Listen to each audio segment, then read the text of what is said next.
The cell in Azkaban is small and cold and smells like despair. Sirius Black has been here for 3 days.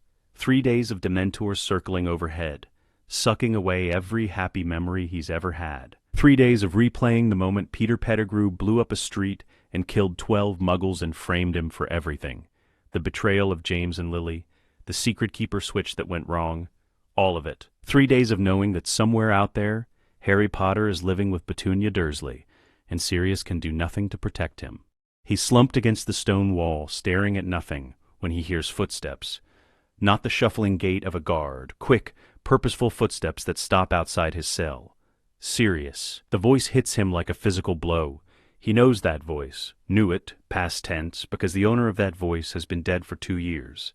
Sirius looks up. Regulus Black stands outside the cell, alive, wearing expensive robes and holding a small velvet pouch. His younger brother looks older than Sirius remembers, thinner, paler, with shadows under his gray eyes, but he's alive. "You're dead," Sirius says. His voice cracks. "You died in 79. Creature told me. It's no longer necessary." He pulls something from the pouch, a locket, gold ornate with a serpentine S carved into it. "Slytherin's locket. I went to a cave," Regulus says, his voice flat and controlled. "I drank a potion that drove me to the edge of madness. I was dragged into freezing water by corpses. I should have died, but Creature pulled me out, saved me. I've spent 2 years recovering in a property Mother never told you about. 2 years watching the wizarding world celebrate Voldemort's fall, while you rotted here for something you didn't do." Sirius stares at the locket, at his brother. Why now? Because James Potter is dead, and his son needs protection. Because you're innocent and I can prove it. Because Voldemort made Horcruxes, Sirius. Multiple soul anchors. This locket is one of them. And I have evidence, testimony from Creature, the locket itself, knowledge of Voldemort's darkest magic, that will force the Ministry to give you a trial. They won't listen. They will, because I'm Regulus Arcturus Black, last acknowledged heir of the noble and most ancient House of Black. Because I have Wizengamot connections Mother cultivated for decades. Because I'm going to walk into the Ministry today and demand justice for my brother, and if they refuse, I'll make it a political nightmare they can't ignore. Regulus's gray eyes are cold, calculating.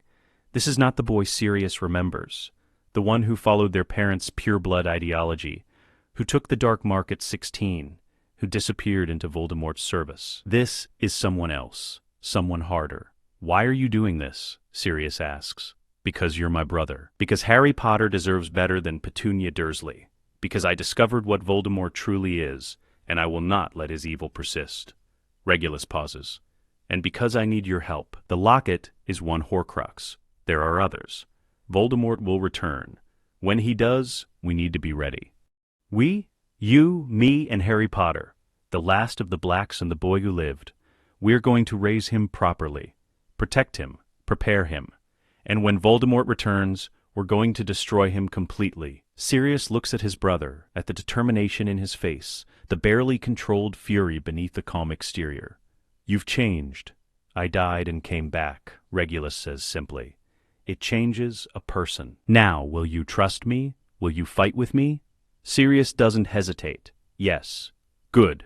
The trial is in 2 weeks. I've already filed the petition. Start remembering everything you can about Peter Pettigrew. We're going to need it." Regulus turns to leave, then pauses.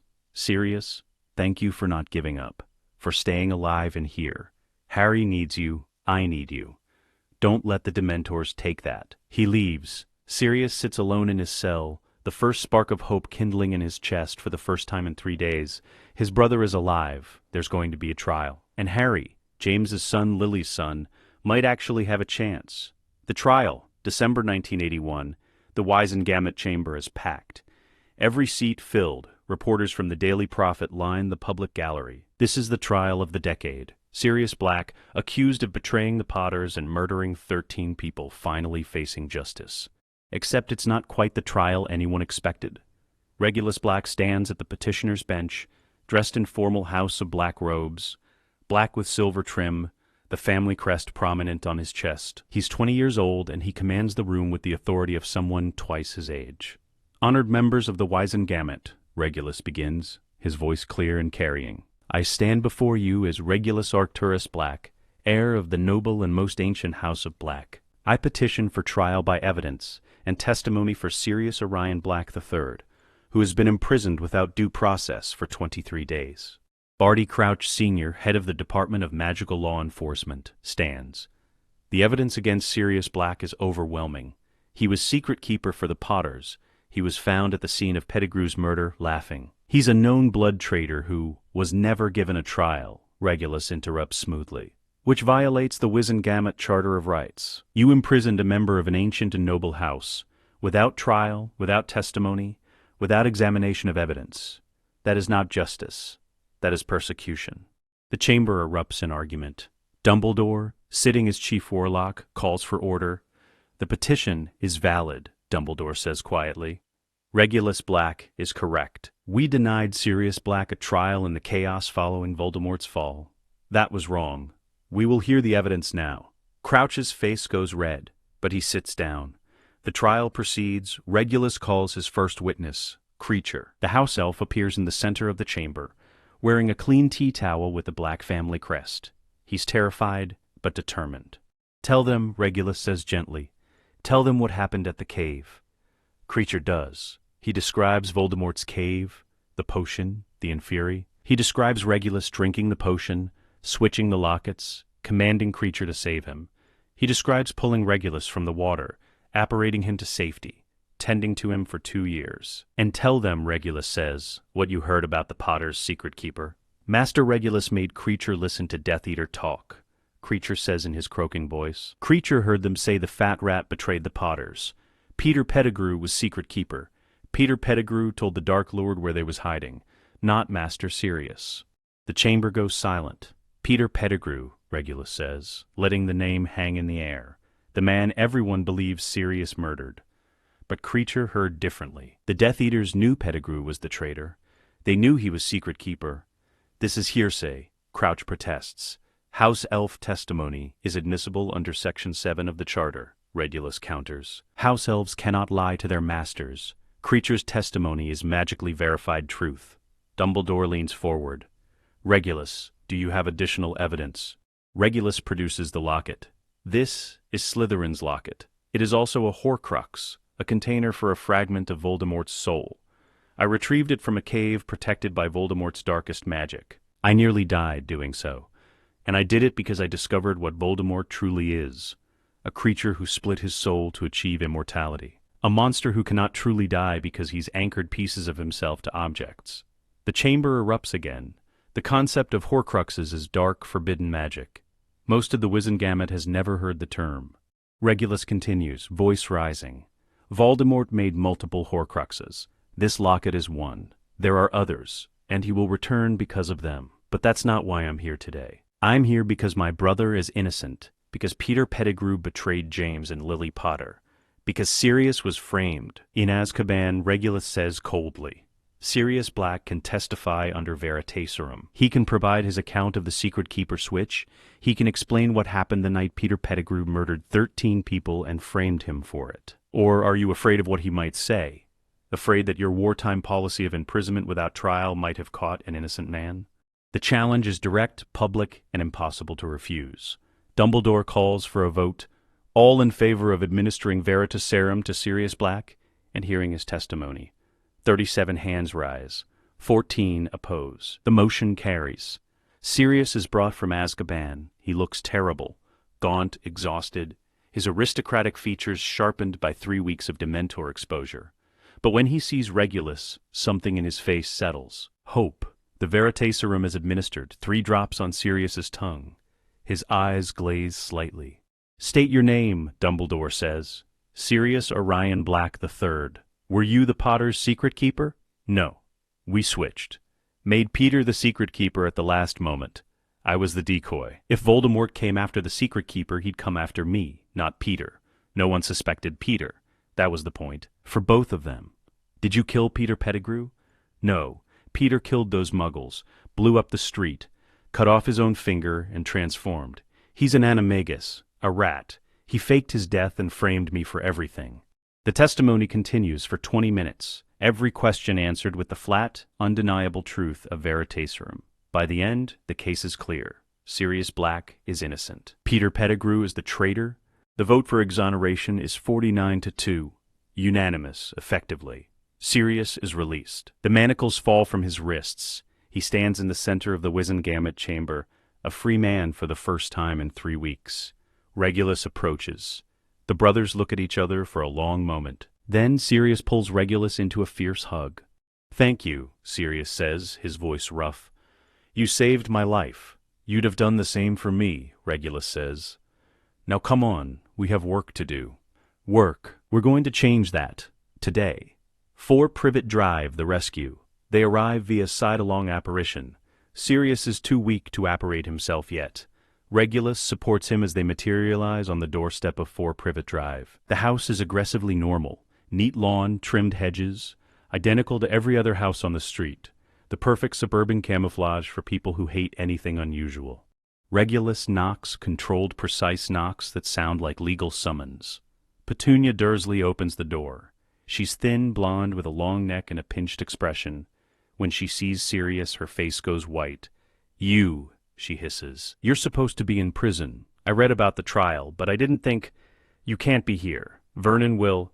We're here for Harry," Sirius says. His voice is cold, controlled fury. "We're taking him now." "You can't," Dumbledore said. "Dumbledore placed my godson with you without my consent while I was illegally imprisoned," Sirius interrupts. "I'm free now. I'm his legal guardian, and I'm taking him home." "He's not you're not fit to... He's a freak like you and I won't..." Regulus speaks for the first time, his voice quiet and infinitely more dangerous than Sirius's anger. "Mrs. Dursley, we can do this the easy way or the difficult way. The easy way, you bring Harry to us now, we leave, and you never have to see any of us again. The difficult way, we involve the ministry, we examine how you've been treating my nephew, and we make your life very complicated. Choose." Petunia's hands shake. "He's in the cupboard, under the stairs. I'll get him." "The cupboard?" Sirius's voice is very soft. "You put a 15-month-old child in a cupboard? Now." Petunia disappears into the house, returns a minute later carrying a small boy with messy black hair and green eyes. Harry is wearing clothes that are too big, clearly hand-me-downs from the Dursleys' son. He's thin. Sirius takes Harry carefully, cradling him against his chest. The boy looks up at him with Lily's eyes and blinks. "Hey there, Harry," Sirius says, his voice breaking. "I'm Sirius. I'm your godfather. I'm taking you home. You're safe now. I promise you're safe." Just stares at Sirius with solemn green eyes. Regulus looks at Petunia with absolute contempt. "If we ever discover you've harmed him, if we find evidence of abuse or neglect, there is no law in this world that will protect you from what the House of Black will do. Do you understand?" Petunia nods, trembling. They leave, apparate directly to 12 Grimmauld Place, the Black ancestral home. Sirius holds Harry the entire way. When they materialize in the entrance hall, dark, imposing, filled with centuries of Black family history, Sirius finally breaks down. "I've got you," he whispers to Harry, tears streaming down his face. "I've got you. You're home. You're finally home." Creature appears, sees Harry, and actually smiles. Master brought the little master home. Creature will prepare a room. Creature will make him safe. Regulus watches his brother hold his godson and feels something settle in his chest. They did it. They saved Sirius. They rescued Harry. Now comes the hard part. Raising him, protecting him, preparing him for the war that's coming. 12 Grimmauld Place, building a home. It's imposing, dark, filled with centuries of accumulated Black family pride and prejudice. The entrance hall features an umbrella stand made from a troll's leg. The drawing room contains a family tapestry showing 700 years of pure-blood lineage. Walburga Black's portrait hangs in the hall, ready to scream about blood traitors at the slightest provocation. But it's theirs, and it's safe. Regulus has spent 2 years here during his recovery, slowly transforming it from a shrine to pure-blood supremacy into something livable. He's removed the worst of the cursed objects, sent them to the Black family vault at Gringotts for secure storage. He's established wards that rival Hogwarts in strength, and he's begun the long, painful process of dealing with his mother's portrait. "You cannot remove it!" the portrait of Walburga Black shrieks when Sirius enters the hall with Harry. "I placed a permanent sticking charm. This is the House of Black. Blood traitors are not welcome. You shame the family. Regulus performs a complicated wand movement. The portrait's mouth keeps moving, but no sound emerges. Silencing charm, Regulus explains to Sirius's surprised look. Can't remove her, but I can shut her up. It lasts about 6 hours. I refresh it twice daily. Regulus, that's brilliant. It's practical. Harry doesn't need to grow up hearing her poison. Creature furnishes it with actual child-appropriate items. A proper bed, soft blankets, toys that aren't cursed. The room has a window overlooking the back garden, which Regulus has been cultivating. No more deadly plants. Just roses and a small lawn where a child can play safely. Harry settles in slowly. He's quiet, too quiet for a 15-month-old. The month that the Dursleys affected him, he flinches at loud noises. Doesn't cry when he's hungry, as if he's learned that crying brings punishment rather than comfort. Sirius is patient, endlessly, impossibly patient. He sits with Harry for hours, talking quietly, letting the boy get used to his presence. He never raises his voice, never makes sudden movements, just exists as a steady, safe presence. Regulus handles the practical matters. He files legal paperwork establishing Sirius as Harry's guardian. He negotiates with Dumbledore, who is deeply unhappy about Harry leaving the Dursleys, but cannot legally object since Sirius is the named godfather and is now exonerated.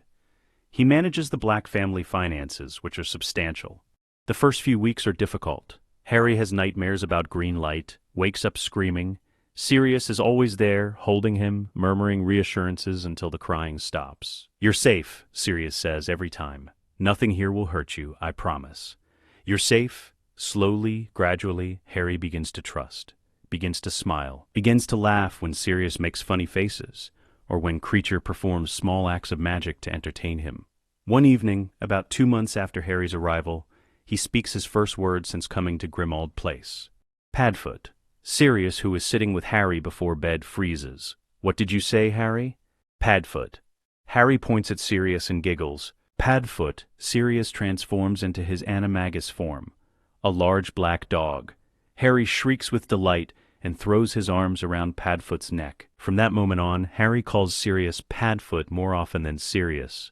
And Sirius doesn't mind at all. The plan. Preparing for war, 3 months after Harry's arrival, the brothers sit in the Black family library, a vast room filled with thousands of books accumulated over centuries. The locket Horcrux sits in a lead-lined box on the table between them, sealed with protective enchantments. "We need a strategy," Regulus says. "Voldemort will return. The Horcruxes guarantee it. We have one, the locket. There are others. We need to find them and destroy them before he comes back." "How many?" Sirius asks. "I don't know. The diary I heard rumors about, given to Lucius Malfoy for safekeeping. Possibly a cup, a diadem. And Nagini, his snake, though I'm not certain if he's made her into a Horcrux yet or if that comes later. How do we destroy them?" "Basilisk venom. Fiend fire. Objects of sufficient destructive power. The locket is waiting because we don't have access to those resources yet, but we will." Sirius leans back in his chair. "You're talking about years of preparation. Harry's 15 months old. Even if Voldemort doesn't return for years, he won't return fully until he has a body," Regulus interrupts. "That requires a ritual. Blood of the enemy, flesh of the servant, bone of the father. Harry's blood is protected by Lily's sacrifice. As long as Harry lives with family, with us, that protection holds. Voldemort can't touch him. So we have time. We have time to prepare Harry, to train him, to make sure that when Voldemort does return, Harry isn't a victim. He's a weapon." Sirius frowns. "He's a child, Reg, not a weapon. He's the boy who lived. The only person to survive the killing curse. Voldemort will come for him eventually. We can either let him face that unprepared, or we can give him every advantage we possibly can." Regulus's voice is intense. "I'm not saying we turn him into a soldier. I'm saying we teach him everything we know. Magic, politics, strategy. We make him brilliant and brave and ready. And what about letting him be a kid? He can be both. Sirius, you and I, we grew up in this house with parents who valued blood over everything else. We can give Harry something different. Love and safety and preparation. All of it. We can be the parents we wish we'd had." Sirius looks at his brother, at the determination in his gray eyes, the shadows of what he survived in that cave. "You've thought about this a lot. I had 2 years alone to think. I won't waste this chance. I won't let Harry die because we were too soft to prepare him for reality. All right, Sirius agrees. We train him, but we also let him play. Let him laugh. Let him be Harry before he has to be the boy who lived. Deal? Deal. They shake on it. The pact is made. Harry Potter will grow up loved, protected, and extraordinarily well prepared for the war that's coming. The missing piece, finding Hermione. 6 years pass. Harry grows from a toddler into a bright, curious 7-year-old. He's happy at Grimmauld Place, secure in a way he never was at the Dursleys. Sirius teaches him to fly on a toy broomstick, to play wizard's chess, to transform small objects that most children don't attempt for years. Regulus teaches him history, politics, the intricate web of pure-blood family connections that govern wizarding society. Harry is brilliant, quick-minded, brave, with his mother's cleverness and his father's confidence. But he's also lonely. Grimmauld Place is isolated. The Fidelius charm Regulus placed on it means no one can visit unless specifically told the location. Harry has no friends his age. No playmates, just Sirius, Regulus, and Creature. He needs socialization, Sirius says one evening after Harry has gone to bed. Other children, friends, agreed, Regulus says. But who? We can't exactly send him to a Muggle primary school. The risk is too high, I know. But Regulus, he's 7 years old, and he's never had a friend. That's not healthy. Regulus is quiet for a long moment, thinking. Then there might be another option. A Muggle-born child, someone we could find before Hogwarts does. Bring here, educate alongside Harry. You want to kidnap a child? I want to offer protection to a child who will face the same prejudice Harry will face when he enters the wizarding world. A Muggle born with accidental magic, probably bullied or isolated, with parents who don't understand what's happening. We could offer them safety, education, a home, and in exchange Harry gets a friend. And we get another young mind to train. Someone brilliant enough to match Harry intellectually. Someone who could stand beside him when the war comes. Sirius considers, how would we even find someone like that? Creature. The house elf appears instantly. Master Regulus called. I need you to monitor ministry records. Track reports of accidental magic in Muggle areas. Find me a child, age 7 to 9, demonstrating exceptional magical ability. Bring me the details. Creature will do as Master Regulus commands. This is insane, Sirius says. This is strategic, Regulus counters. Harry needs an equal. Someone who challenges him, someone he can trust absolutely. We find the right child, we raise them together, and we create a bond that will make them both stronger. And if the parents say no, then we make them an offer they can't refuse. The wizarding world is dangerous, Sirius. We both know it. Purebloods who hate Muggle-borns, dark wizards, Voldemort's inevitable return. We can offer this child protection, education, and a future. Most Muggle parents would consider that favorably. 3 weeks later, Creature returns with a file. Creature has found the perfect child, the house elf announces proudly. Hermione Jean Granger, born September 19th, 1979. Daughter of Muggle dentists in London, she has performed accidental magic 17 times in the last year. The Ministry has flagged her for Hogwarts attendance. She is brilliant, lonely, and needs protection. Regulus reads the file, records of library books floating to her hands, bullies mysteriously developing boils, her hair changing color when she was angry. All the signs of a powerful young witch. She's 8 years old, Regulus says. Perfect. We're really doing this, Sirius says. We're really doing this. They prepare carefully, research the Grangers, develop a presentation, and 2 weeks later, they knock on the door of a house in London and prepare to change another child's life forever. The Granger meeting, August 1988. The Granger house is neat, well-maintained, utterly ordinary. David and Helen Granger answer the door together, a tall man with kind eyes and a woman with brown hair pulled back in a practical ponytail. Both wear the slightly bewildered expression of parents who have spent the last year watching their daughter perform impossible things. Mr. and Mrs. Granger?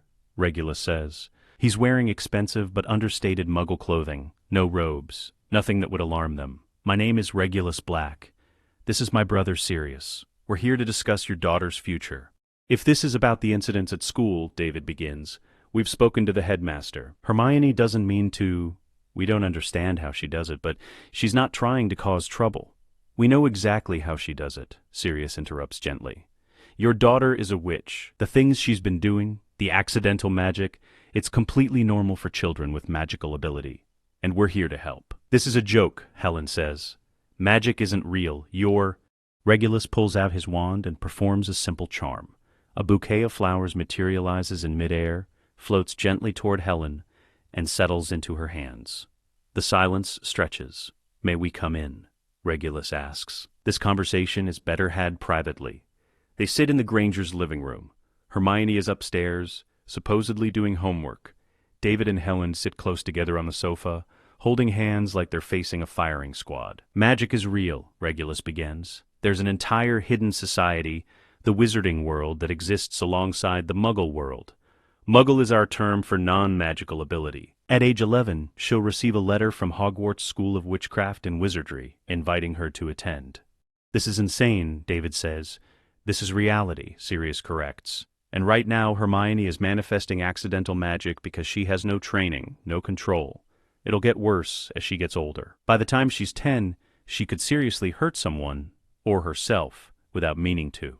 You're saying our daughter is dangerous? Helen's voice rises. We're saying she needs education, Regulus says calmly, which she'll receive at Hogwarts when she turns 11. But there's a problem. The wizarding world has prejudices, blood purity ideology. Families who believe that magical ability is inherited and that Muggle-borns like Hermione are inferior. She'll face discrimination, bullying, worse, potentially. Then we won't let her go to your school, David says firmly. We'll keep her here, safe. You can't, Sirius says, and his voice is gentle but unyielding. Her magic will manifest regardless. Without training, she'll be a danger to herself. And the Ministry, the magical government, tracks underage magic. They know about Hermione. They'll contact you eventually. You can't hide from this. Helen is crying quietly. What do you want from us?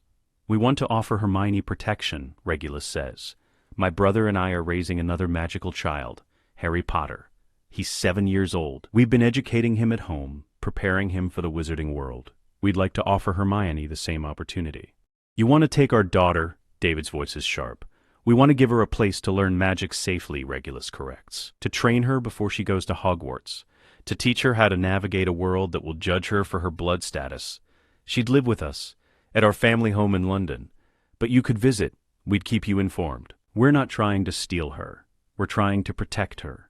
From what? From a world that's more dangerous than you can imagine, Sirius says quietly. I won't lie to you. Dark wizards who hate Muggle-borns, and Voldemort, the darkest wizard in recent history, fell 7 years ago, but he's not truly dead. When he returns, he'll target people like Hermione first. The Grangers exchange looks. Years of unspoken communication pass between them. We need to talk to Hermione, Helen says finally. If this is real, if magic is real, she deserves to know. She deserves to choose, agreed, Regulus says. Would you like us to demonstrate for her? They call Hermione downstairs. She descends cautiously, eyeing the two strange men in her living room with obvious suspicion. She's 8 years old, small for her age, with bushy brown hair and brown eyes that are too intelligent, too observant. Hermione, David says carefully, these men have something to show you, something important. Sirius smiles at her. Hermione, have you ever wondered why strange things happen around you? Why books float to your hands when you want them? Why your hair changes color when you're upset? Hermione's eyes narrow. How do you know about that? Because you're magic, Sirius says simply, and so am I. Watch. He transforms into Padfoot right there in the Granger living room, a large black dog where a man had been sitting. Hermione's mouth falls open. Padfoot transforms back. That's called being an animagus. It's advanced magic. But the point is, you're not strange. You're not broken. You're a witch. And everything you've been doing? That's completely normal. Hermione stares at him, then at Regulus, then back at her parents. Is this real? It's real, Helen says, tears in her eyes. Magic is real, sweetheart. And I'm a witch. You're a witch, Regulus confirms. A very powerful one from what we've observed. And we'd like to teach you how to use that power, how to control it, how to be extraordinary. Hermione thinks for exactly 10 seconds. When do we start? September 1988. The Serpent arrives. Hermione moves into 12 Grimmauld Place on September 1st, 1988. Her parents cry when they leave. Hermione doesn't. She's too excited, too overwhelmed by everything she's seen. The house is dark and imposing, and filled with things that shouldn't exist. A house elf who can apparate through walls, portraits that move and talk, a family tapestry showing 700 years of wizarding lineage, and in the middle of it all, Harry Potter. He's 7 years old, small and skinny with messy black hair and green eyes behind round glasses. He's standing in the entrance hall looking nervous. "Harry," Sirius says, putting a hand on the boy's shoulder, "this is Hermione Granger. She's going to be living here with us. She's a witch, just like you're a wizard. I want you to make her feel welcome." Harry steps forward and extends his hand formally. Regulus has been teaching him pure-blood etiquette. "Hello, I'm Harry Potter. It's nice to meet you." "Are you really Harry Potter, the boy who lived?" "That's what people call me," Harry says, and there's something in his voice, weariness, like he's tired of the title. "But I'm just Harry. You can call me that." "All right, just Harry," Hermione says with a small smile. "Can you really do magic? Want me to show you?" He pulls out his wand, 7 inches holly phoenix feather, a beginner's wand Regulus acquired specifically for his training. Harry points it at a small toy on a table across the room. Wingardium Leviosa, the toy floats into the air, hovers, drifts across the room into Harry's outstretched hand. Hermione's eyes go wide. "That's incredible. Can you teach me?" "We'll both teach you," Regulus says. "But first, let's get you settled. Your room is on the 2nd floor, next to Harry's. Creature prepared it this morning." Hermione's room is nothing like her room at home. It's larger, with high ceilings and a 4-poster bed. The walls are lined with empty bookshelves. Creature didn't know what books Miss would like, the house elf says apologetically. But Creature can get any books Miss wants. Creature serves the young master and the young mistress now. "Young mistress?" Hermione echoes. "You live here now," Sirius explains. "As far as Creature is concerned, you're family. He'll take care of you the same way he takes care of Harry." Hermione looks around the room, at the space, the possibilities. "Can I fill the shelves with books about magic?" "You can fill them with whatever you want," Regulus says. "We'll start your education tomorrow. Tonight, just get comfortable. Meet the house. Harry can show you around." Harry does. He takes Hermione through Grimmauld Place, pointing out the important rooms. The library vast, filled with thousands of books. The training room, where Sirius teaches combat magic. The kitchen, where Creature cooks extraordinary meals.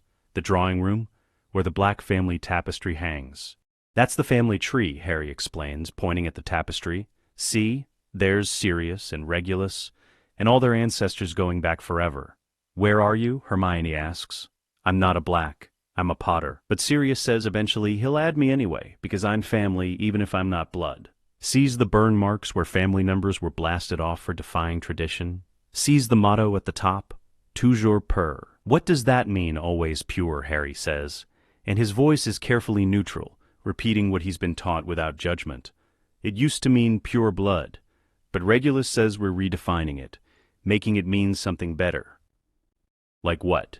"Pure of purpose. That's what he says, that the family should stand for something good instead of something evil." Hermione looks at the 7-year-old boy explaining complex ideology with the matter-of-fact tone of someone who's had years to process it.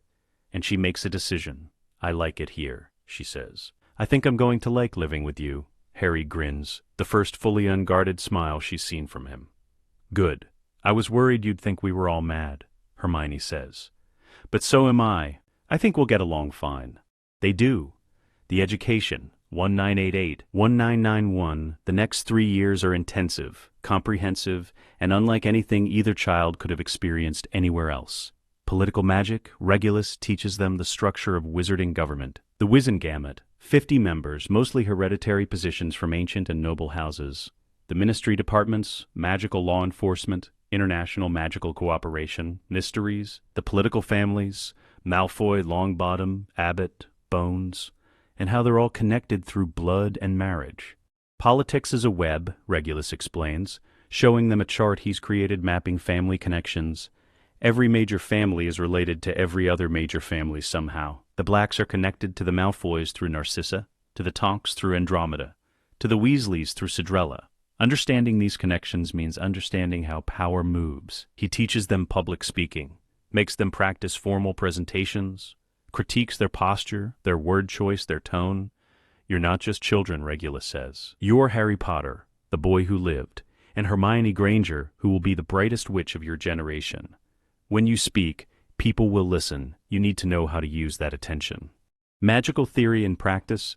Sirius teaches them practical magic, wand work, the proper grip, the precise movements. Spell theory, understanding the Latin roots, the intent behind magic, defense shielding charms, disarming hexes, situational awareness. Magic is a tool, Sirius says during a training session when Harry is 9 and Hermione is 10. It's powerful, dangerous, and morally neutral. What matters is how you use it. You can use a cutting curse to slice vegetables or to hurt someone. The magic doesn't care. You have to. He's gentler than Regulus, more willing to let them play. He teaches them Quidditch on child-sized brooms in the back garden, lets them experiment with transfiguration on inanimate objects, makes learning fun. But he's also serious about defense. He drills them on shield charms until they can cast them non-verbally, makes them practice dueling stances, teaches them to recognize dangerous situations before they escalate. You're both targets, Sirius says bluntly when Hermione asks why they need to learn combat magic. Harry because of who he is. You because you're muggle-born and brilliant, which means certain purebloods will hate you on principle. I'm not teaching you to fight because I want you to fight. I'm teaching you to fight so you can survive when you have to. Academic excellence, Hermione devours the library. By age 9, she's read more magical theory than most fifth years. She masters the levitation charm in a week, learns basic transfiguration in 2, practices constantly, obsessively, driving herself toward perfection. Harry keeps pace, but differently. He's not as naturally studious as Hermione. He has to work harder to retain information, but he excels at practical application. Show him a spell once and he can replicate it. Put him in a crisis situation and he responds with instinct and courage. They complement each other. Hermione's research identifies the most effective spells. Harry's practice refines them into combat-ready applications. Together they're formidable. The sibling bond, the most important development, isn't magical or political, it's emotional. Harry and Hermione become siblings, not by blood, never by blood, but by choice, by shared experience, by 3 years of living together and learning together and growing together. Harry teaches Hermione to fly. She's terrified of heights but forces herself to try because Harry believes she can do it. He's patient, encouraging, holding the broom steady until she gains confidence. Hermione teaches Harry to love reading. She reads to him every night. First children's books about magical creatures, then history books about the Goblin rebellions and the Giant Wars, then theoretical texts on advanced magic. Harry falls asleep to her voice more nights than not. They fight sometimes. Hermione gets bossy about studying and Harry rebels. Harry gets reckless during training and Hermione lectures him, but they always reconcile, always apologize, always choose each other. You're my sister, Harry tells her one evening when she's crying about missing her parents. Not by blood, but you're still my sister. And sisters don't leave each other. I'm not going anywhere. Promise? Hermione asks, tears on her face. Promise. They're 10 and 11 years old, and they've built something that will last their entire lives. The locket contained darkness. The Horcrux remains a presence in their education, though neither child knows exactly what it is. Regulus keeps it in the Black family vault, a magically reinforced room in the basement of Grimmauld Place, sealed with blood wards and protective enchantments. The locket sits in a lead-lined box, wrapped in suppression charms that weaken its corrupting influence. Harry and Hermione know about it peripherally. Uncle Regulus's dark artifact, Sirius calls it. Something dangerous he retrieved during the war. We're keeping it contained until we can destroy it properly. What they don't know is that Regulus and Sirius rotate exposure to the locket, building resistance to its corruption. Every week, one of the brothers spends an hour in the vault with the locket open, letting its influence wash over them while maintaining occlumency shields. It's necessary, Regulus explains to Sirius after a particularly difficult session, where the locket whispered poison about how Hermione didn't belong, how Muggle-borns were inferior, how the old ways were correct. When we finally destroy the Horcruxes, we'll face Voldemort's soul magic directly. We need to be prepared. It's also slowly poisoning us, Sirius counters. I feel it, Reg. The anger, the paranoia. It's subtle, but it's there. Which is why we alternate. Why we never expose ourselves for more than an hour at a time. Why we maintain strict occlumency protocols. Regulus's voice is firm. We can handle this. We have to handle this. Because if we can't resist one Horcrux under controlled conditions, How are we supposed to face multiple Horcruxes in battle? Sirius doesn't argue further. He knows his brother is right. Doesn't make it easier. The children are never directly exposed, never allowed in the vault. The suppression charms ensure that even proximity to the house doesn't affect them, but they understand that something dark lives in the basement, and they trust Regulus and Sirius to handle it. Creature, however, watches the locket like a guard dog. He knows what it is, knows it killed his young master once and nearly killed him again. He monitors the brothers' exposure sessions, notes any behavioral changes, reports to Regulus if either brother seems affected beyond normal parameters. Master must be careful, Creature warns Regulus after one session where Sirius emerged looking particularly drained.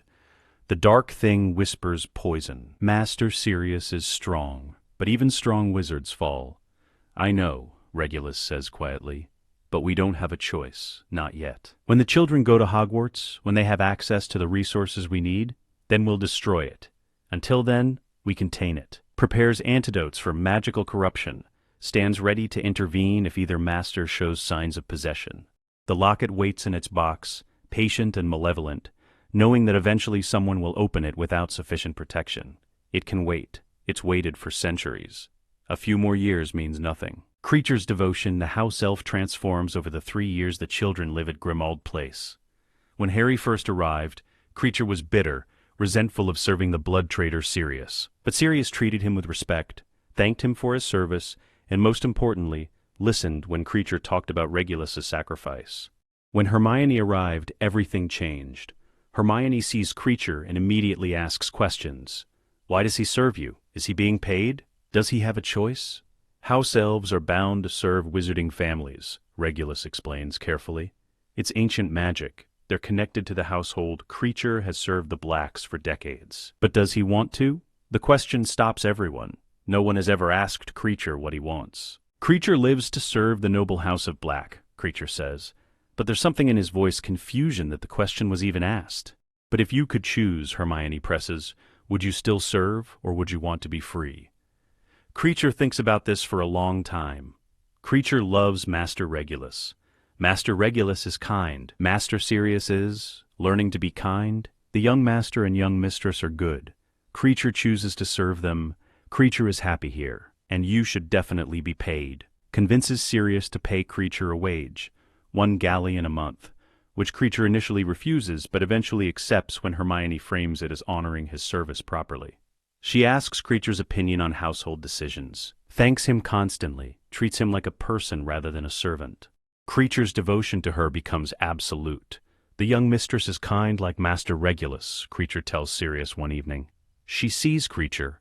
Not many wizards see Creature. She sees everyone, Sirius says with a smile. It's her gift, and Creature, thank you, for taking care of them, for taking care of all of us. Master Sirius is welcome. Creature is honored to serve. The house elf becomes their fiercest protector.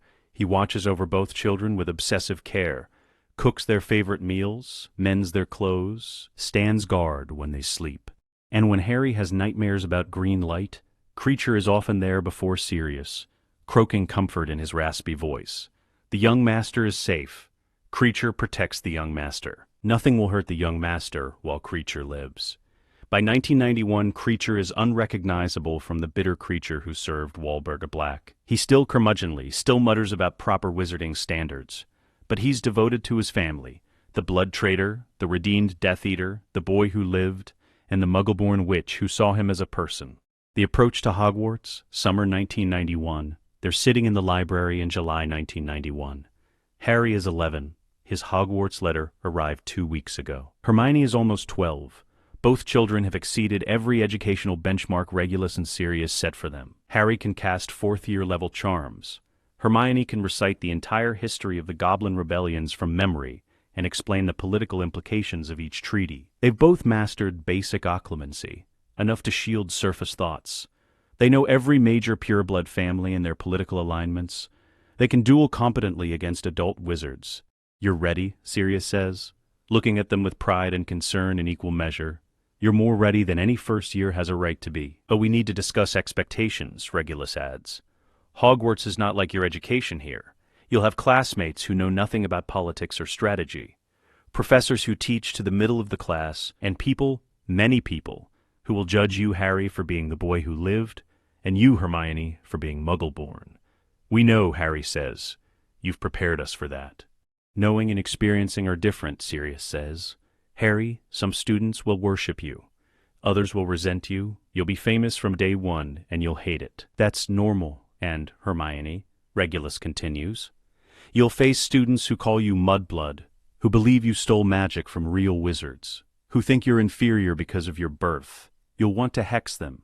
Don't. Use your words, use your intelligence, prove you're better than their prejudice.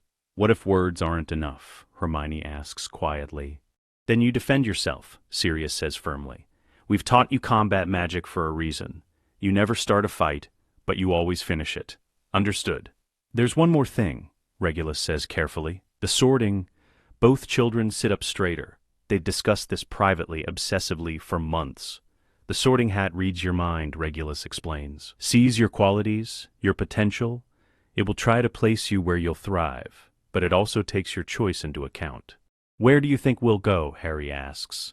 Harry, you'll probably be offered Gryffindor. You're brave, you lead naturally, you value courage. But you also have Slytherin qualities, ambition, cunning, a willingness to use any advantage. The hat will see both. Ravenclaw's the obvious choice, Regulus says. You're brilliant, you love learning, you value knowledge above almost everything. But you're also brave. You stood up to blood purists in theory before you ever met one. You'd die protecting Harry. That's Gryffindor courage. What do you want us to do? Harry asks. If the hat gives us a choice? Regulus and Sirius exchange glances. They've discussed this privately, debated it for weeks. We want you to choose what's best for your mission, Regulus says finally. Harry, you're going to change the wizarding world. You already are, just by existing. Where you're sorted will influence how people see you, how they react to your leadership. And Hermione, Sirius adds, you're going to fight blood purity from the inside. You're going to prove that Muggle-borns are just as powerful, just as worthy, just as magical as any pure blood. Where you're sorted will influence how effective that fight can be. You want me in Slytherin, Hermione says slowly. Don't you? To prove a Muggle-born can belong there? Only if you choose it, Regulus says. Hermione's Slytherin will be hostile. Draco Malfoy will be in your year, Lucius's son, raised on blood purity ideology. You'll face prejudice every single day. But if you can thrive there, if you can prove yourself, you'll shatter assumptions that have held for centuries. What about me? Harry asks. Gryffindor, Sirius says. You're a natural leader. You inspire people. Gryffindor will give you a base. Friends who are loyal, brave, willing to follow you into danger. But Harry, you'll still use everything Regulus taught you. You'll be a Gryffindor with a Slytherin strategic mind. That combination is unstoppable. Harry and Hermione look at each other. Years of silent communication pass between them in a single glance. We'll be in different houses, Hermione says. You'll be in different houses, Regulus confirms. But you'll still be family. You'll still work together. You'll just do it across house lines, which makes your alliance even more powerful. That's what you're creating. Gryffindor courage and Slytherin cunning united. That's what we're hoping for, Sirius says. But ultimately, it's your choice. Both of you. Whatever the hat offers, whatever you choose, we support you. Just remember, you're not just students going to Hogwarts. You're the future of the wizarding world. Act like it. The children nod. The weight of expectation is enormous, but they've been raised for this. They're ready. September 1st, 1991. Platform 9 3/4. King's Cross Station is chaos. Families everywhere, owls hooting, trunks being loaded. Platform 9 3/4 hums with energy as students board the Hogwarts Express. Sirius and Regulus stand with Harry and Hermione, drawing stares from everyone nearby. The Black brothers, one famously exonerated, one mysteriously returned from the dead, with Harry Potter and an unknown girl. Remember everything we taught you, Regulus says quietly. Politics, strategy, magic. Use all of it. Don't let anyone make you feel small, Sirius adds. Either of you. You're extraordinary. Act like it. Harry hugs Sirius tightly. I'll write every week. You better. And Harry, have fun. Learn things. Make friends. This isn't just about preparing for war. It's about being 11 years old. Don't forget that. Hermione hugs Regulus, which surprises him. He stiffens for a moment, then carefully returns the embrace. Thank you, Hermione whispers, for everything, for finding me, for teaching me, for making me family. You made yourself family, Regulus says, and his voice is rougher than usual. We just gave you the opportunity. Now go show them what a Muggle-born witch can do. The children board the train, find a compartment together, sit side by side as the express begins to move. They watch Sirius and Regulus on the platform, two brothers who survived impossible things and built something beautiful from the wreckage. Then the train rounds a bend, and they're gone. Are you nervous? Harry asks. Terrified, Hermione admits. You? The train carries them toward Hogwarts, toward their future, toward the moment when they'll step out of the protection of Grimmauld Place and into a world that doesn't know what's coming. Harry Potter and Hermione Granger, the Lion and the Snake, raised by the most unlikely family in wizarding history. They're going to change everything. The Sorting, September 1st, 1991. The Great Hall is exactly as magnificent as the books described.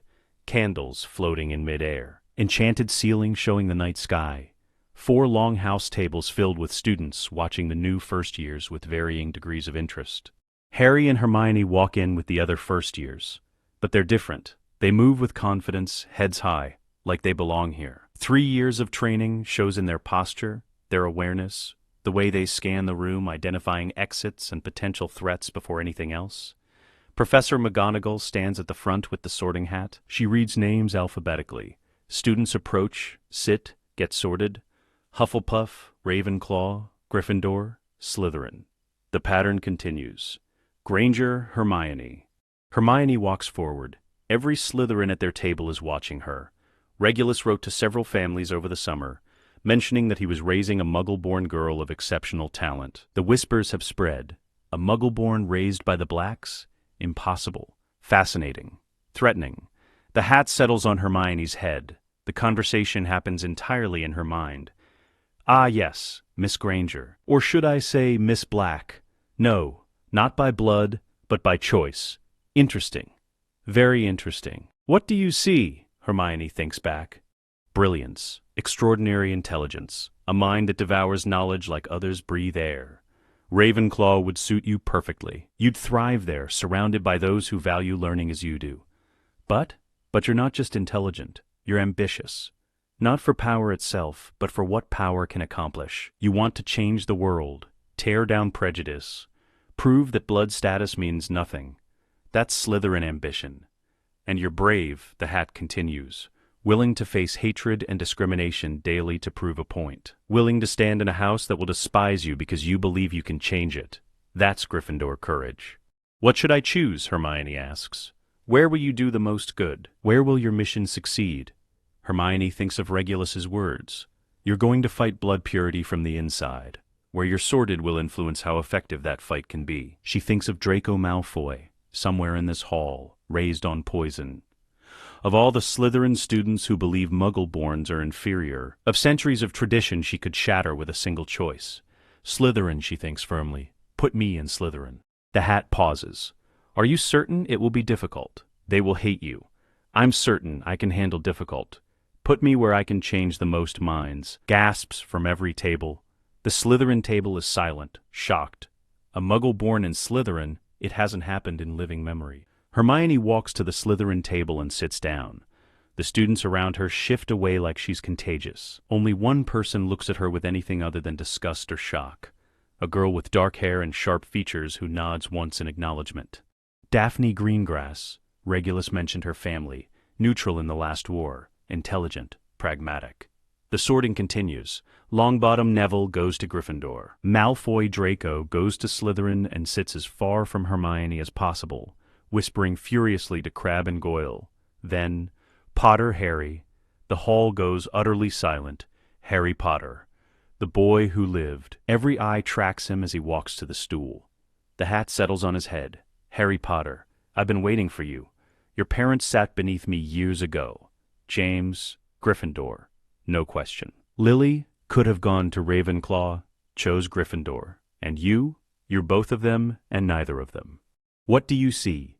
Bravery. Deep structural courage. Not the flashy kind that seeks glory, but the steady kind that protects others. Gryffindor courage, but also cunning. A willingness to use any advantage. Your uncle taught you well. Slytherin would love to have you. What about Hermione, Harry thinks. We're supposed to work together. Ah, loyalty, the mark of Hufflepuff. Though you have little else of that house, you want to follow your sister into Slytherin? No. She's there to change them. I need to be somewhere else. Somewhere I can build alliances, lead people, unite the houses from different directions. Wise. Very wise. So, Gryffindor, then? Where you can lead naturally? Yes, Gryffindor. But I'm still everything Uncle Regulus taught me. I'm still strategic. I'll just do it from a different house. The lion with a serpent's mind. Dangerous combination. I approve. Gryffindor. Harry Potter, the Harry Potter, is one of them. Harry walks to the table and sits next to a red-haired boy who introduces himself as Ron Weasley. Across the hall, Hermione catches Harry's eye. They nod to each other once. The pact is sealed. The lion and the snake, Gryffindor and Slytherin, united in purpose, divided by house. They're going to change everything. First year, the revolution begins. Hermione's first week in Slytherin is brutal. Mudblood. The word follows her everywhere. Draco Malfoy says it loudest, surrounded by Crabbe, Goyle, and Pansy Parkinson. Others whisper it when she passes. Some just stare with open contempt. She endures. Keeps her head high. Sits alone in the common room, reading, ignoring the hostile glares. The breakthrough comes during their first potions class.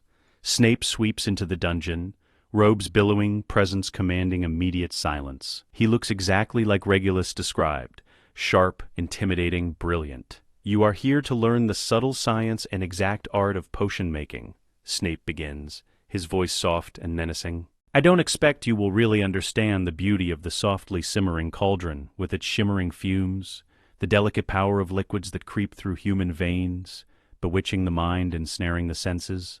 He starts the lesson. A simple cure for boils. Instructions on the board. Begin, adds them at the correct intervals, stirs clockwise exactly 3 times, counterclockwise once. The potion turns the proper blue-pink color. Snape sweeps by her cauldron, stops, examines it. Acceptable, he says. 5 points to Slytherin receives that class, the house notices. After class, Daphne Greengrass approaches. You're actually good at this. I studied, Hermione says simply. With the Blacks, with Regulus Black, he taught me for 3 years before I came here. Daphne considers this. That explains the sorting. He's rebuilding the family's reputation. You're part of that. I'm part of proving that blood status is meaningless. If I can excel in Slytherin, if I can be better than pure bloods at their own subjects, then the ideology falls apart. That's Slytherin, Hermione counters. Daphne smiles slightly. I'm Daphne Greengrass. My family stays neutral in blood purity debates. We care about competence, not ancestry. If you're as brilliant as you seem, we might be allies. I'd like that. It's not friendship, not yet. But it's the first crack in Slytherin's hostility. Meanwhile, Harry is thriving in Gryffindor. He's everything Sirius prepared him to be.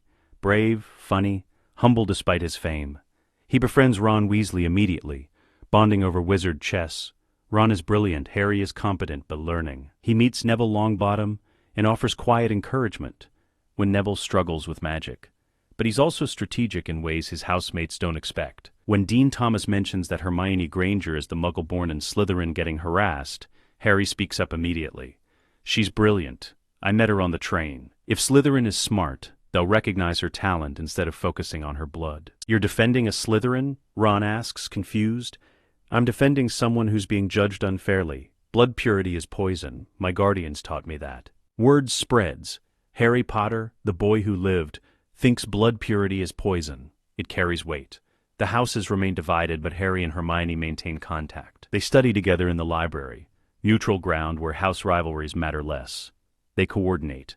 Malfoy called me mudblood again, Hermione reports during one study session. Want me to hex him? Harry asks. No.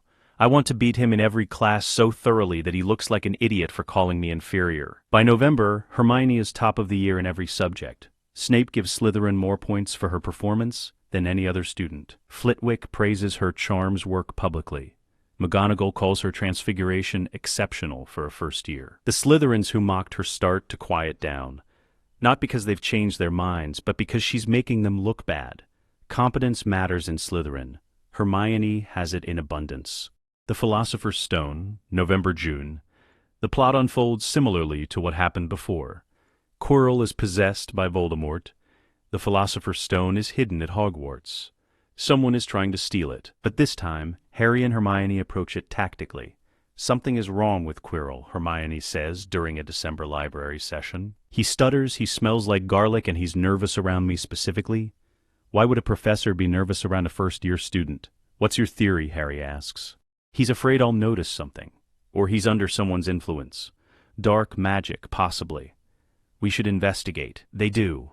Carefully, methodically, using everything Regulus and Sirius taught them. They discover the third-floor corridor, the three-headed dog, the trapdoor beneath it. They deduce that something is being protected. The Philosopher's Stone, Hermione says after weeks of research.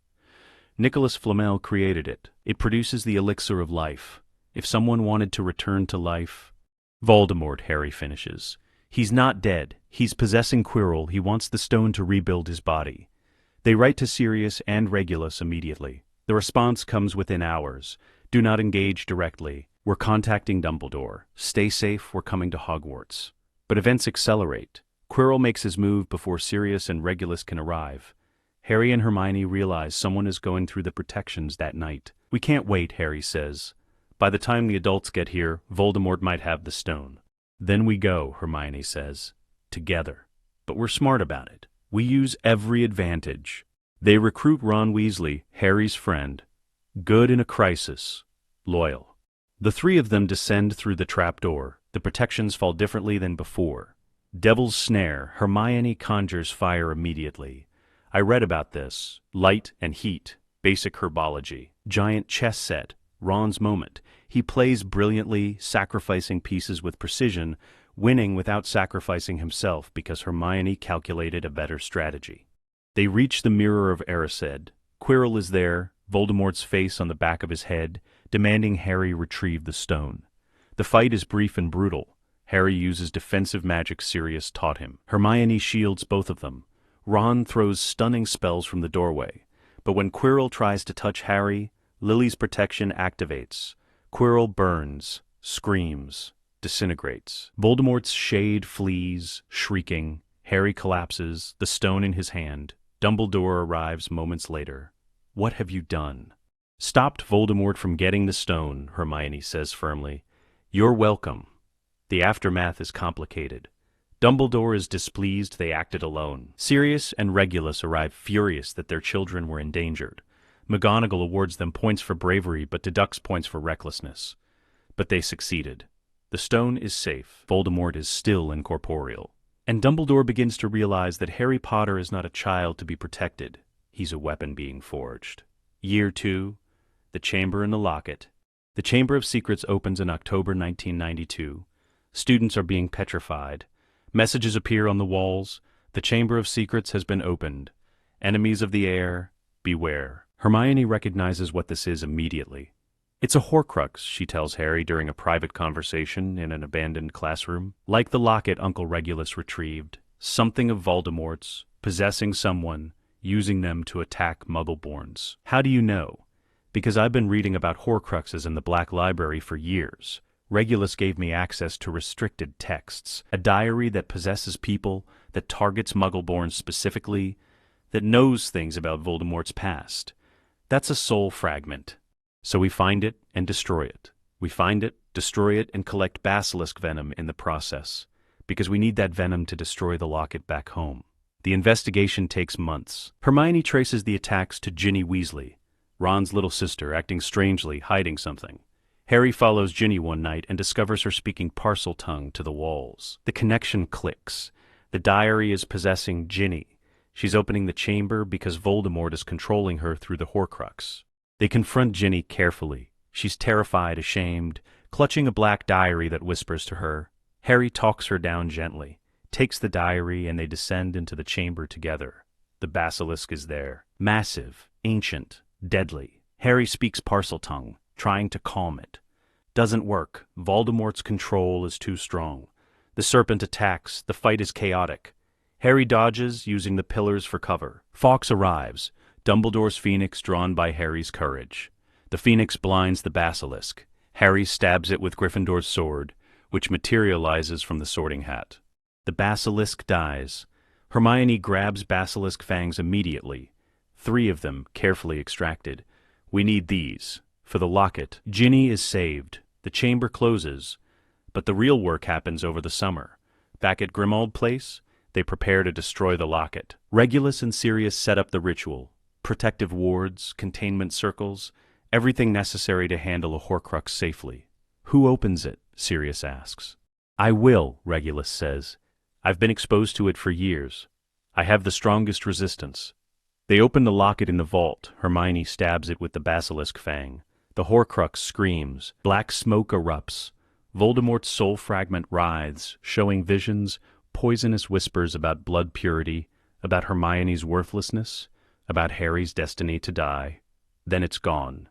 Destroyed. But Regulus collapses. The years of exposure, the final concentrated blast of the Horcrux's death. It's too much.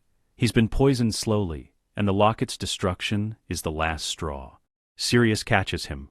Red, stay with me. I'm all right, Regulus gasps, but he's not. He's gray, trembling, clearly affected. They get him to St. Mungo's. The healers diagnose severe magical corruption. Years of Horcrux exposure have damaged his magical core. He'll survive, but he needs months of treatment, no magic, complete rest. Harry and Hermione sit by his bedside at St. Mungo's. You saved us, Harry says quietly. Again. You keep saving us. That's what family does, Regulus says, his voice weak but firm. You do the same for me. We will, Hermione promises. When you're better, we're going to finish this. Find the other Horcruxes, end Voldemort completely. Together. Year 3. The Marauder and the Malfoy. Summer 1993 brings 2 major developments. First, Sirius receives a letter from Remus Lupin. The werewolf has been living quietly, struggling to find work, surviving on the edges of society. He's heard that Sirius was exonerated, that Harry is being raised well, and he wants to reconnect. The reunion happens at Grimmauld Place in July. Remus walks in looking older, more worn than Sirius remembers. But when he sees Harry, when he sees James's son, healthy and loved, he breaks down. He looks just like James, Remus says, tears streaming. Except the eyes. Lily's eyes? Uncle Remus? Harry says carefully. Sirius has told him about the Marauders, about his father's friends. Yes, I was your father's friend. I should have been there for you after they died. I'm sorry I wasn't. You're here now, Harry says simply. That's what matters. Not as a guardian, Sirius and Regulus, recovering slowly, fill that role, but as family, as Uncle Moony teaching Harry about his father, about the Marauders, about the good parts of James that Sirius sometimes struggles to articulate. He also gets hired as Hogwarts' Defense Against the Dark Arts professor for Harry's 3rd year. The timing is perfect. Second, the political campaign against Lucius Malfoy. Regulus, confined to bed rest but mentally sharp, orchestrates a systematic dismantling of Malfoy's influence. He uses black family connections, leaked information about Malfoy's Death Eater activities, and strategic alliances with reformist Wizengamot members. By September, Lucius has lost 3 key political positions. His reputation is in tatters. And Draco Malfoy arrives at Hogwarts for 3rd year, knowing his father's power is waning. The Shrieking Shack incident happens in June. Peter Pettigrew is caught hiding as Scabbers, Ron's rat. The revelation that Sirius was framed, that Pettigrew is alive, becomes public in a way that destroys any remaining doubt about Sirius's innocence. Pettigrew is given Veritaserum, confesses everything, and is sent to Azkaban. The Marauder story is complete, the betrayer caught, the innocent man vindicated completely, and Harry gains another uncle, Remus Lupin, who moves into Grimmauld Place permanently and becomes part of the family. Year 4, the Triwizard Tournament, October 1994. Harry's name comes out of the Goblet of Fire. The reaction at Grimmauld Place is immediate and furious. Someone manipulated the goblet to enter Harry, Regulus says, pacing the library despite his healer's orders to rest. This is a trap. Voldemort is behind this. We pull him out, Sirius says. We refuse to let him compete. We can't, Hermione counters. Reading the tournament rules, the goblet creates a magical contract. If Harry doesn't compete, he forfeits his magic, permanently.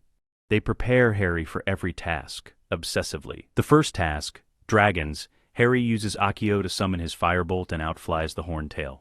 The second task, the lake, Harry uses gillyweed and retrieves Ron from the merpeople with time to spare. The third task, the maze. Harry enters prepared for anything. But the portkey activates when he grabs the cup. He's transported to the graveyard, but this time, he's not alone. Cedric Diggory is with him, and Harry is carrying emergency portkeys Sirius insisted he have.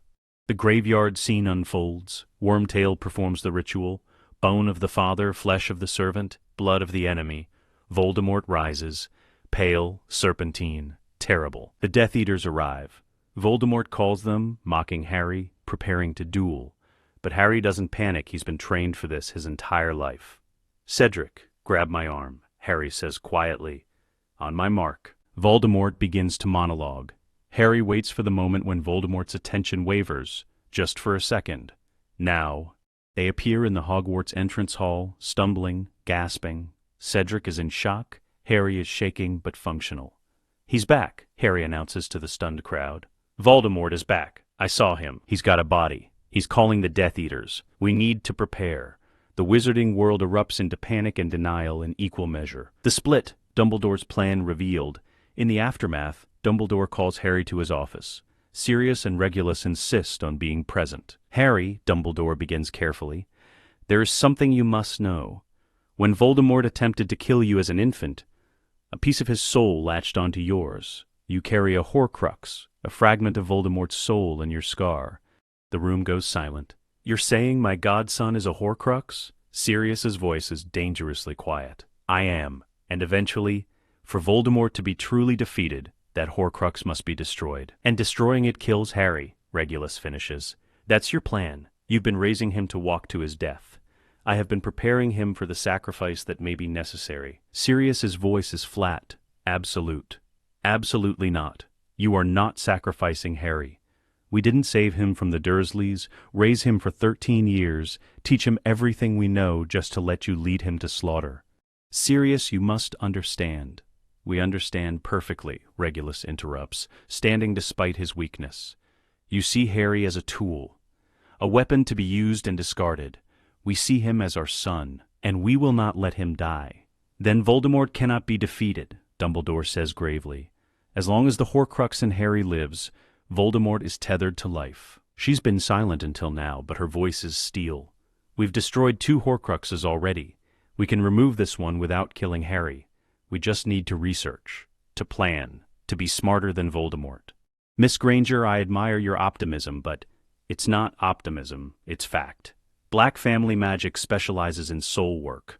We have texts in our library that Hogwarts doesn't have. We've been studying Horcruxes for years. We'll find a way. And if you cannot, then we'll die trying," Harry says quietly. "But I'm not walking to my death because you think it's necessary. Not for you. Not for anyone." Dumbledore looks at them, the Black brothers, Harry and Hermione, united in defiance. He sees that he's lost them. They'll never trust him again. "Very well," Dumbledore says. "I hope you find your solution. For all our sakes," they leave his office. The split is complete. The Order of the Phoenix forms to fight Voldemort. The Blacks operate independently. They will find their own way. They always have. The war years, 1995. 1997, the next 2 years are intense preparation and escalating conflict. Voldemort launches attacks. Death Eaters strike at Muggle-borns, at Order members, at anyone who opposes him. The Ministry falls under his influence through imperious and intimidation. But the House of Black fights back strategically. They hunt the remaining Horcruxes, the cup, retrieved from Gringotts through Bill Weasley's help, and Black family connections to the goblins. The diadem, found in the Room of Requirement at Hogwarts, destroyed with fiend fire under controlled conditions. Only Nagini remains, kept close to Voldemort, impossible to reach. Meanwhile, Hermione researches the ritual to remove the Horcrux from Harry. She spends 2 years in the Black family library, reading every text on soul magic, consulting with Regulus, now recovered, experimenting with theory. She finds it in an ancient Black family grimoire, a soul transfer ritual designed to move a soul fragment from one vessel to another without killing the host. It requires immense magical power, a willing sacrifice, and perfect execution. "We can do this," Hermione announces during a family meeting in December 1996. "I've verified the theory. I've mapped the spell work. We need 3 components. A transfer vessel to hold the Horcrux temporarily, a power source to fuel the ritual, and Harry's complete consent. The vessel, Regulus asks, a Black family heirloom designed to contain dark magic. We have several in the vault. The power source? You and Sirius, channeling Black family magic together. The bloodline is ancient, powerful. It'll be enough. And my consent? Harry asks. You have to want the Horcrux removed, have to accept the pain of the extraction if you resist. Even subconsciously it won't work. Now, before the final battle, we remove the Horcrux, destroy it, and then you face Voldemort as equals. No soul fragments, no prophesied sacrifice, just you against him. The ritual, January 1997. They perform the ritual in the Black family vault at Grimmauld Place. The room is ancient, covered in protective runes, saturated with centuries of magic. Harry lies at the center of a ritual circle drawn in silver. Sirius and Regulus stand at opposite points, wands raised, channeling power. Hermione orchestrates, her voice steady, guiding the magic. This will hurt, Hermione warns. The Horcrux is fused to your soul. Separating them is like tearing bone from flesh. But you have to endure. You have to want it gone. I want it gone, Harry says. I'm ready. The ritual begins. Sirius and Regulus pour their magic into the circle. The air crackles with power. Black family magic, ancient and fierce, responding to their bloodline. Hermione speaks the incantation. Latin words that twist reality, that reach into Harry's soul and grasp the fragment of Voldemort's consciousness. Harry screams. The pain is indescribable. His scar burns white hot, his entire body convulsing. But he doesn't resist. He wants this, wants the poison gone. The Horcrux fights. Voldemort's soul fragment claws at Harry's mind, showing visions, his parents dying, his friends suffering, everything he loves destroyed. The voice whispers, "You're mine. You've always been mine. You cannot escape." "Yes, I can," Harry gasps through the pain. "You don't own me. You never did." The Horcrux tears free. Black smoke erupts from Harry's scar, screaming, writhing. Hermione directs it into the prepared vessel, a Black family urn designed to contain dark magic. The smoke is trapped, sealed. Harry collapses, unconscious. His scar is no longer burning, no longer marked by Voldemort's lightning bolt. It's fading, becoming a simple, faint line. "It worked," Hermione breathes. "It actually worked." They destroy the vessel and its contents immediately. Basilisk venom applied directly. The Horcrux shrieks and dies. Harry wakes hours later, sits up slowly. "How do you feel?" Sirius asks. "Exhausted from channeling magic for 3 hours straight." "Light," Harry says wonderingly. "I feel light. The weight, it's gone. I didn't realize how much it was affecting me until it was gone." "You're free," Regulus says, smiling despite his exhaustion. "You're completely free. No more Horcruxes, no more ties to Voldemort. You're just Harry Potter now. I can live with that." The final battle, May 1998. Voldemort attacks Hogwarts in May. Sensing his Horcruxes have been destroyed, he brings every Death Eater, every dark creature, every weapon at his disposal. But Hogwarts is ready, the students have evacuated, the fighters have assembled, and standing at the front lines are the defenders, the Order of the Phoenix, the reformed Ministry forces, and the House of Black. Sirius, Regulus, Harry, and Hermione fight as a unit. 4 people who've spent years preparing for this moment. Neville Longbottom, trained by Harry in defensive magic, kills Nagini with Gryffindor's sword. The last Horcrux falls. Voldemort realizes he's mortal. For the first time in decades, truly mortal. The duel happens in the Hogwarts grounds. Not Harry alone, Harry, Hermione, Sirius, and Regulus together. 4 against 1. Voldemort is powerful, brilliant, terrifying. But he's one wizard, and they're a family who've spent years learning to fight in perfect coordination.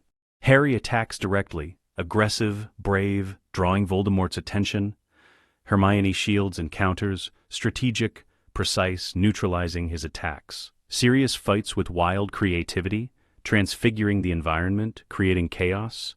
Regulus fights coldly, targeting Voldemort's defenses, stripping away his advantages. The duel is brutal, exhausting. Both sides push to their limits. But Voldemort makes a mistake. He targets Hermione with a killing curse, seeing her as the weakest link. Harry throws himself in front of her. The curse hits him. But he doesn't die. Lily's protection, reactivated when Voldemort took Harry's blood in the graveyard, holds. The curse rebounds. Voldemort falls, not to the killing curse directly, but to the combined magic of Harry, Hermione, Sirius, and Regulus, all casting simultaneously, overwhelming his defenses, stripping away his stolen immortality. Tom Riddle dies, mortal, defeated, gone. The war ends. Epilogue. The Restoration, 10 years later. Grimmauld Place has changed. The house is brighter, windows opened, dark curtains replaced with lighter ones, the oppressive atmosphere lifted. The drawing room still contains the family tapestry, but it's been altered. New names have been added. Harry Potter, connected to the Blacks with a golden thread labeled Chosen Family. Hermione Granger, similarly connected. Their children, James, Albus, Lily for Harry, Rose and Hugo for Hermione, who married Ron Weasley after the war, to everyone's surprise and delight. The motto at the top has been changed. Toujours pur still remains, but beneath it, in new golden thread, always pure of purpose. It's September 2007. The next generation is heading to Hogwarts. Harry and Hermione stand in the entrance hall with their children. Sirius, now 50, gray hair but still laughing, is telling James Sirius Potter stories about his father's mischief at Hogwarts. Regulus, quieter, recovering his health slowly, is advising Albus on house politics. Remember what we taught you, Harry tells his children. Magic is powerful. Use it wisely. Stand up for people who can't stand up for themselves. And never judge someone by their blood status. We know, Dad, James says, rolling his eyes good-naturedly. You've told us 1,000,000 times. Then 1,000,001 won't hurt. Go on, you'll miss the train. The children leave for King's Cross with Ron and Hermione's kids. The adults remain at Grimmauld Place. We did it, Sirius says quietly, looking around the transformed house. We actually did it. Defeated Voldemort, raised the kids, changed the wizarding world. You sound surprised, Regulus says dryly. I am surprised. When I was rotting in Azkaban in 1981, I didn't think I'd live to see any of this. And now look, the house is full of children again. The family is rebuilding. The prejudices we fought against are fading. Not fast enough, Hermione says. There's still work to do. Blood purity ideology is dying, but it's not dead. We need legislation, education reform, house elf rights. Which is why you're Minister of Magic, Harry interrupts with a smile. And why I'm head Auror. We're doing the work, just like Sirius and Regulus taught us. Regulus looks at the tapestry, at the family tree that now includes Muggle-borns and half-bloods, and chosen family alongside pure-bloods. This is what redemption looks like, he says softly. Not erasing the past, not pretending the family wasn't dark for centuries, but transforming it, making the name Black mean something worth being proud of. Toujours pure of purpose. That's what we fought for. That's what we won. Creature appears carrying tea. He's ancient now, moving slowly but still devoted. Master would like tea in the library? The house elf asks. Creature has prepared the good biscuits. Thank you, Creature, Harry says warmly. You're wonderful. Creature's eyes fill with tears. He still gets emotional when the family shows him kindness. Creature serves the noble house of Black. Creature is honored. The room where Harry and Hermione learned magic, where they planned their revolution, where they changed the world. Do you think the kids will be all right? Hermione asks. At Hogwarts, facing everything we faced? They'll be fine, Regulus says confidently, because they're loved, because they're prepared, because they know who they are and what they stand for. That's all any child needs. And if they're sorted into different houses, Harry asks, if James goes to Gryffindor and Albus to Slytherin, then they'll do what you two did, Sirius says, smiling at Harry and Hermione. Work together across house lines. Prove that unity is stronger than division. Change the school from the inside out. The lion and the snake, Hermione says softly. That's what they called us. That's what you were, Regulus corrects. What you still are. Gryffindor courage and Slytherin cunning, united in purpose. You changed everything. The wizarding world is better because you refused to accept the way things were. Harry looks around the library, at the books that taught him magic, at the family that raised him, at the best friend who became his sister. We didn't just survive, he says. We thrived. We built something beautiful from tragedy. And the next generation gets to inherit that. Toujours pure, Hermione says, raising her teacup. Always pure of purpose. Toujours pur, they echo together. The toast is made, the story is complete. Two brothers who survived impossible things. Two children who were raised with love and preparation in equal measure. A family built not on blood, but on choice. They guarded the future, and the future is bright. The end.